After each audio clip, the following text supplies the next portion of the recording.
Alright, so in the final video for today, we're going to do the Fermat method of infinite descent on this equation that generalizes Fermat's last theorem at exponent 4. Right, so basically I want to start with a solution, just an initial solution, say x naught, y naught, z naught, to my equation there, and I want to construct a new solution that in some way gets smaller. And I've assumed that all the numbers here are positive integers that are co-prime. Alright? I'm going to find a new solution in positive integers that are co-prime, and I'm actually going to make the z smaller. Alright, so that was idea one of just like general strategy that's useful for many things. Specific to this problem, everything here is a square. Something squared plus something squared is something squared. And we have the theory of Pythagorean triples.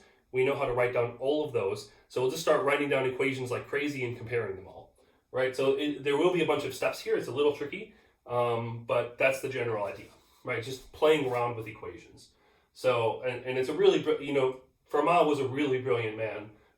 Coming up with these proofs can get really complicated in some cases. So even though the general idea of method of infinite descent is nothing but the well-ordering principle, actually using it and making it work requires a lot of subtlety a lot of the time. All right, so anyway, here's the classical proof. I try to relate this to Pythagorean triples. So let's write this equation as x naught squared plus y naught squared equals z naught squared. Now this is a Pythagorean triple, right?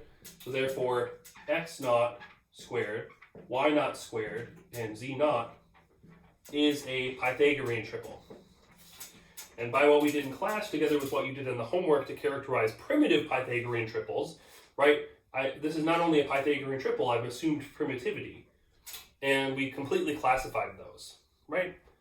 So this implies, and there's a without loss of generality here, right? Because if I take z naught, my third element in my triple, that's going to be of the form m squared plus n squared for my parameters m and n. And then there's the m squared minus m squared, n squared, and the 2mn, right? And one's the even number and one's the odd number. And everything's symmetric in x and y, so I can flip them if I want. So my without loss of generality is assuming that the y naught squared is the even term. Okay, so y naught squared is 2mn. Try to write that y again. Okay, and x naught squared will be m squared minus n squared, right? And right, we can say that mn are co-prime. This is part of our assumption. M not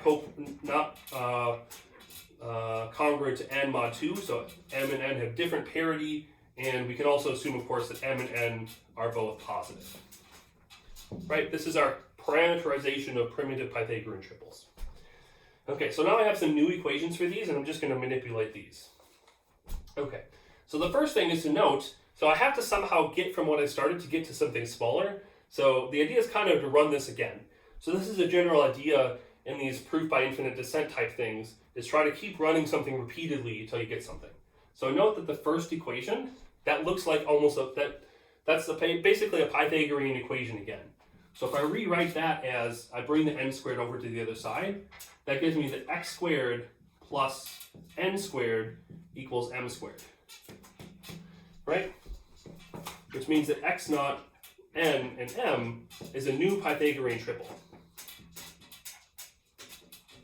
Okay, great. And I still have the coprimality assumptions, right? M and n are coprime. X naught has to still be coprime. So I can run the same equations again. I can use the same parameterization a second time. Okay? All right, now the problem is going to be, on this board, it's going to be hard to fit all these equations because it is very equation focused, right? But I basically then get that x naught, n, and m. Well, I've assumed that x naught is odd, right? Because m and n have opposite parity, right? So this is the odd number in the triple. So it's going to be the odd number in the triple again. So x naught squared is, let's call the new parameterizations for our new triple r and s. So this will be r squared minus s squared. N will be r squared plus s squared. Thinking about n. And m is the hypotenuse, so that's the one that's, sorry, I wrote it in the wrong place. M is the hypotenuse r squared plus s squared, and n is the even one, 2rs. Okay, where again, r and s are greater than 0. They're co-prime, and R has opposite parity from S. Okay, great.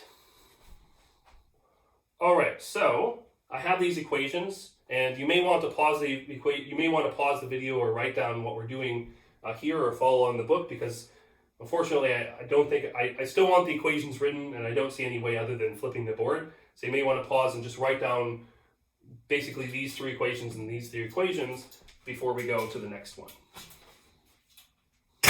Okay, great. So now m is odd. Oops, that is all, looks like all one word. So m is odd. By the without loss of generality assumption above, we can say m is odd. And m was co-prime to n. So I'll try to write some of the stuff again to ease having flipped the board. So m is co-prime to n. Okay. So m is therefore also co-prime to 2n, right? M doesn't share anything in primes in common with n. Doesn't share any primes in common with 2 because it's odd. So m is also co-prime to 2n. Okay, very easy.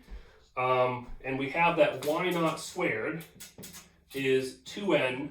We said it's 2nm. We'll write that as 2n times m. Okay.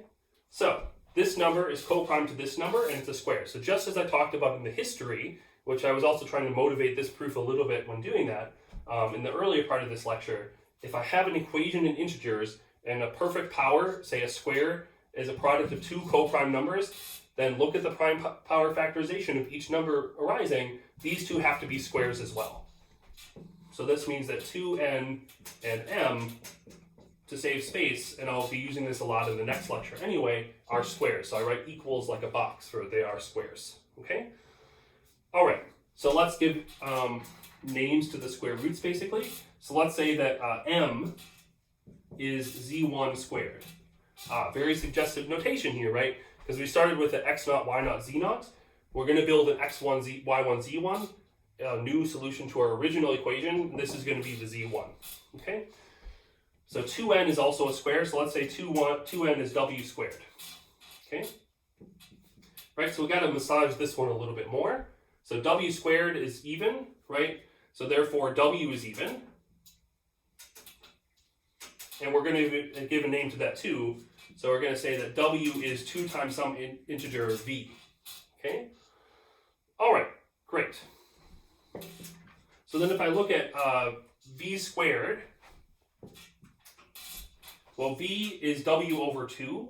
So that would be w squared over 4, which would be 2n over 4. So v squared is n over 2, just by rewriting this equation. And we also have that n over 2, before, I'll write the equation that I'm using on the side. Before, one of the equations we literally wrote on the board was that n equals 2rs. That was from the second term in our second Pythagorean triple. So this is v squared is now n over 2, which is equal to r times s. And now we're ready to conclude the proof. So now, r comma s are also co-prime. Those are the parameters of the second Pythagorean triple, which by primitivity, again, we had that these were co-prime. And the product of these two co-prime numbers is a square, which means both s and r are squares. Same argument as here. So r and s are both perfect squares. And let's say that r is x1 squared and s is y1 squared. So as you can tell by the notation, I've now built my full solution. So I just have to write stuff backwards. Okay. Also, I have to check primitivity in order to get the well-ordering principal argument to work. rs equals 1 means that x1 and y1 are also co-prime.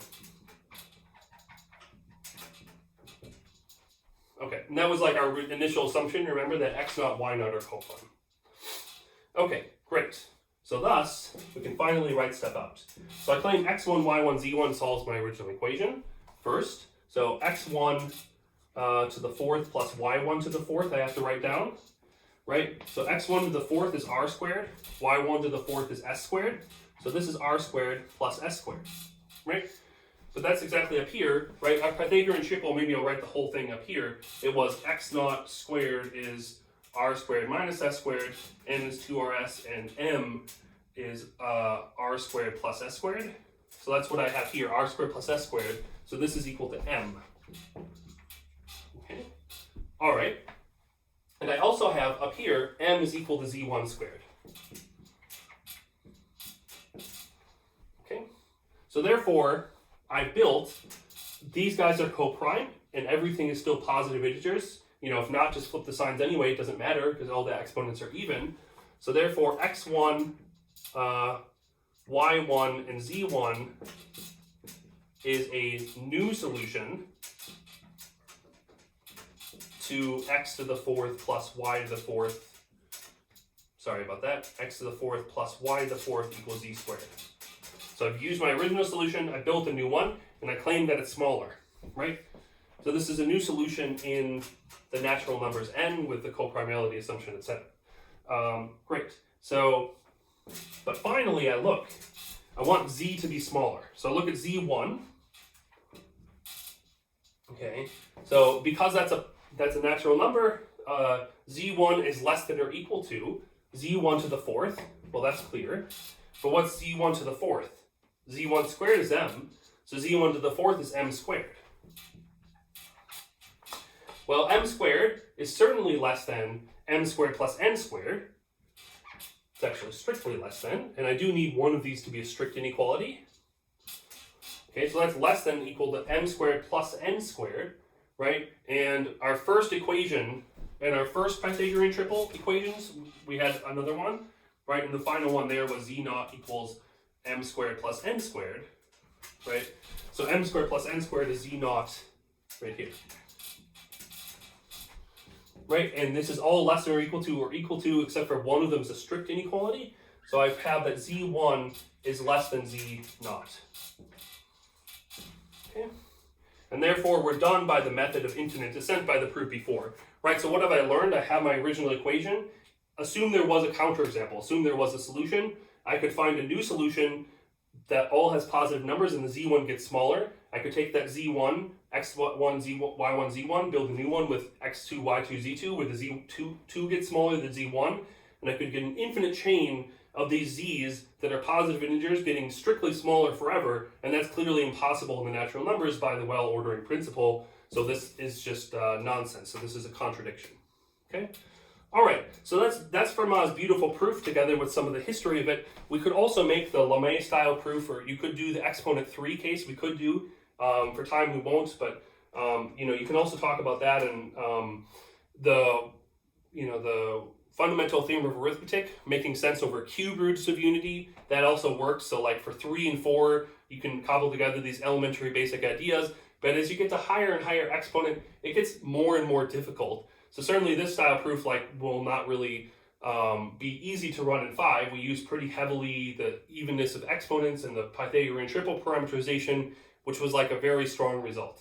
But anyway, you could pick off a few other small exponents with like a lot of work, but it gets increasingly difficult. And other than Kummer's work, which is a very difficult topic in its own right, you have to learn a lot of algebra. You basically would have to do 2 years of algebra in order to learn that proof.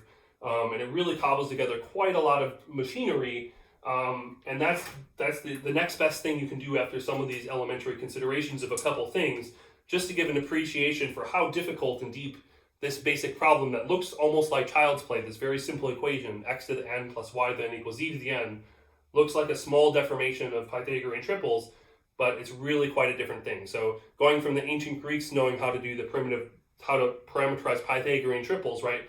That's like 2,000 years ago to like, you know, in the last couple decades, going from 2 to like bigger powers than 2 is really a pretty big leap. And in general, with Diophantine equations, that's kind of the story, that a small change in the equation makes huge differences in the difficulty of the proof and also the methods needed to solve it. All right, but anyway, that's it for our nice application of Fermat's last theorem. So the next lecture, we'll talk a little bit about sums of squares and some beautiful results there. And we'll give some beautiful classical elementary number theory proofs. Again, we've done a lot of machinery in this class, so we can get a few of these applications more quickly now, and then we'll start reviewing for the exam.